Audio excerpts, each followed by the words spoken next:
والله العظيم قالوا ربي برت والقافن نمني مكا كواني كي ينبي كتكان ولين ناسو كتكان لبسي وايسين قافتي كهر في أكنو ما أكن ما دوران نبيكو أكن ما بدتو كي نبيكو أكمو ظلمي كي نبيكو هاسا أول تنقويا أمام ربي في والقافن وان كان الرها بإسين هذا مناكي يامتي أبوليتي تيتا آخراتي الموتي يمو hin gargaara isii miti takkitti ilmooti takkitti sanii miti akkasii kudha tokko gargaaruu danda'a qabaadhe osoo hin ta'in rahmatummaaf namummaaf isii iyyuu bira dabree gargaaruu danda'a waan kanarraa hafe waan biraa naasufnu waan biraa haasa'uu faayidaan qabu dhiisaa keessaa galaa mucattillee cinqanii nama duubaa dhiibutu jira waan ta'eef nama ajandaa barbaadutu jira waan ta'eef nama isii iyyuu rakkisuu barbaadu jira osoo ufajjeefte duraan ufajjeefte har'aa miti gaafa jalqaba har'a namni ufajjeesu faashina ta'anan har'a ufajjeesu jedhanii miidiyaa irratti baasuun sirrii miti kijiba waan ta'eef mee rakkuma isiin har'a himatte argitanii Suudii qabadhu suudii turiidha. Meetii qabadhu. Mee isi marakko himatte har'a sultaan kana nami kana na godde mee na dhiisee deemee malee waan isin himatte jirti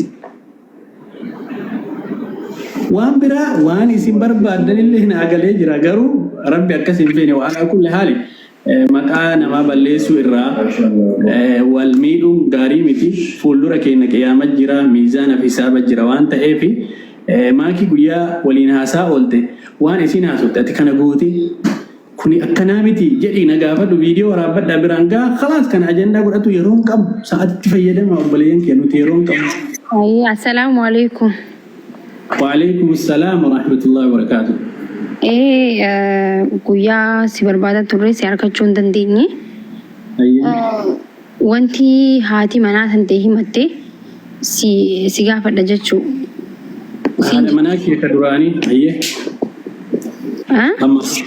Haadha manaa kee ka durii ammaaf obboleetti. Obboleetti akkuma sii obboleetti jechuun. Ayyaan san siitu beekaa gaa'uun waan beekuu qabu. Haadha manaa kee sitti amma booda ishee obboleetti. Haadha manaa kee ka durii jedhi malee haadha manaa kee ka ammaan jedhin obboleetti keetii naan jedhi yookiin immoo akka isiin himatteetti haadha manaa keeti ammallee akka isiin himatteetti yoo kadeemnu ta'e. Si gadhiise jettee gaafatte mee na gadhiise siin jettee mee khalaas gadhiise. Akka isiin himatteetti ilaal sultaan maal jettee himatte na dhagaye dura waan isiin himattee suutuma yaa'u obsi waan isiin himattee tokkoffaa bara 2015 wal fuunee jette bara 2015 wal fuutanii. Waggaa sadii Baatii 8 waliin jiraanne jette ammallee. Baatii 8 waliin jiraanne gaafan ala gabbee waa bitee xiqqashuma akkuma namumaa yoo dubbisee natumaa jette. Maa maraata dhaanii katumoo. Nada jechuun waan ani isin himatte ni maatii ni dubbadhaati san booda dhaggeeffadhuuti. Okay, dhaabaan yoo akkas taate akkana godhi kaa. Ji'a sadii waliin turre. Amma laa dhageessa Haatira walitti dhaabutti ergasii immoo akka isiin himatteetti ati ammallee jaarsa isiiti. Maaliif jee? Maakii fixi haasawa gaafiin godhini takka maraa fixi himannaa isii maraa fixi sultaan afaan irratti hin qabin. Sultaan afaan irratti hin qabin. Maakii akkana godha. Maakii waan isiin himatte ila maakiitiya waan isiin himatte ila waan isiin himatte isaan gahin si dhagaara hin si ala haa jedhu achiin booda immoo itti haa gennu hin dhaabatini ati waan isiin guyyaa sitti himatte isaan gahi. Tole hayyee. Inni maatii sirraa qabatu. Hayyee. Ji'a 8 waliin turre mana tokko keessatti ji'a 8 waliin turre yoo nama dubbisuu natumaa naan lolaa akkumatti natumaa naan lolaa jette. San booda guyyaa tokko lafaa ka'eeti dirreedhaa hojiifin deema mana ummaa jeeti uffata uffadhu kayinan jeette. San booda na qabee deemee mana abbaa kiyyaa na buuseette ulaa duratti deemseeni naan jee na waliin hin seenne dura mana yaalaa na geesseette mana yaalaa dhaqeetiin laallamee dura laallamuu qabdanaan jee laallamee wanta akka waliin lolleette guyyaa dhumaa san anaaf inni waliin lollee jette. Ji'a lamaa fi guyyaa 10 garaa qabaa jette.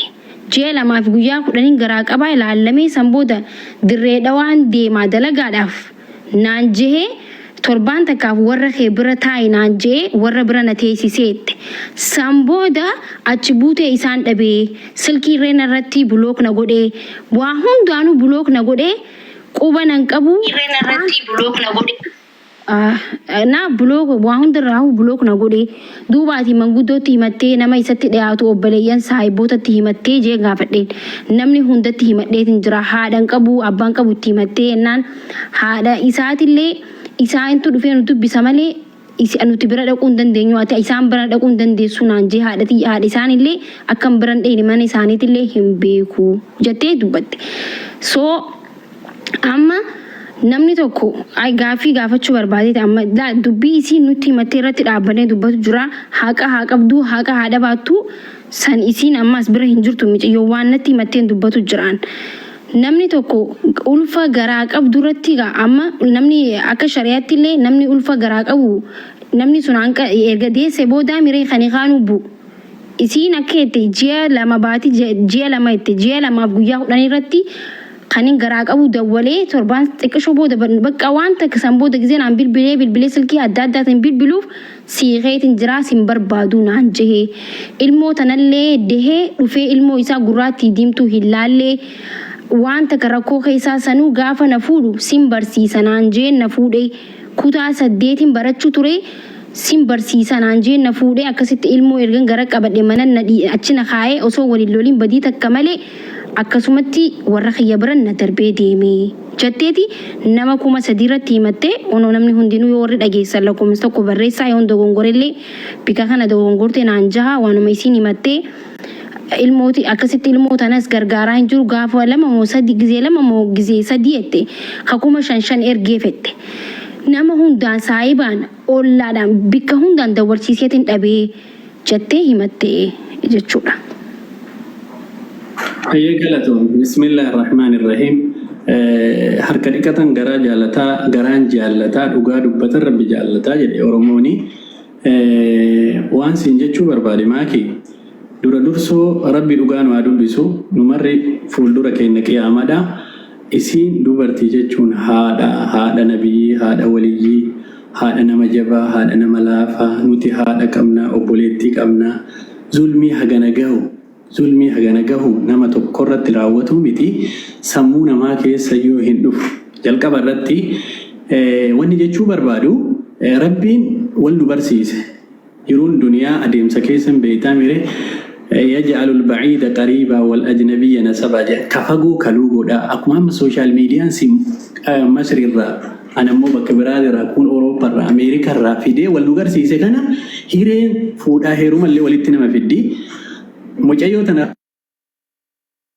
ولتنا فيدي أكاملينو أكانو هاته جران قولي ولتنا فيدي قويا هر أرجع قويا دقيقة مشاني نكا إسيه جدّي ربي فد ربي تقصو واتوكو جدّو كينن سيني laafitee jechuudha fakkeenyaaf erga nikaahi dhanne akkuma guyyaa namoonni tokko viidiyoo waraabee gadhiisetti namoonni hedduun waliin deemee sababa hariiroo nama waliin jireenya qabuuf nama biratti kabajaa qabuuf nama kaayyoo qabu waan ta'eef akka namni yaadu osoo hin ta'in namni qonnaa ofiitiin nama safara namnu haga kiiloo ofiitiin nama mazzana warri koomantii fi sooshaal miidiyaa irra jiru kana abbaan fedhe waan fedhe jedhu suni ana waan itti fakkaatu maaliif jennaan ana manaa godhiti yaa ati amma bar waan isiin himatte keessa kun kijibaa oonii jecha amma hadiisa wanni ati dhiifte waan amma viidiyoo argaa ture bar waraabamee na bira jira hundi isaanitti argaa turani arginaan si himaa jira waan guyyaa jedhame atuu irraa hir'isaa kaan itti dabala